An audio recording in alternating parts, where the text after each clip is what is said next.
Hello everyone and welcome to the channel. In this video, I will show you exactly how to fix lag and stuttering in Clair Obscur Expedition 33. First, disable AMD Radeon Anti-Lag or Chill in Adrenaline settings to reduce input delay. Then install the Clair Obscur Fix mod to adjust sharpening filters and reduce visual artifacts. Next, rebuild shaders by deleting the shader cache or performing a clean GPU driver installation. Then verify the integrity of game files via Steam to fix any corrupted data. Next, lower texture and shading quality settings to reduce VRAM usage and improve performance.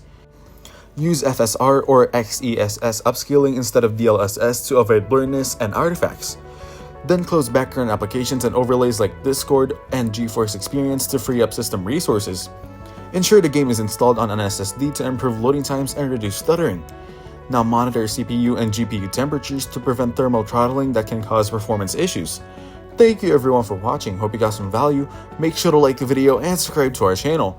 Leave a comment down below. See you in the next one.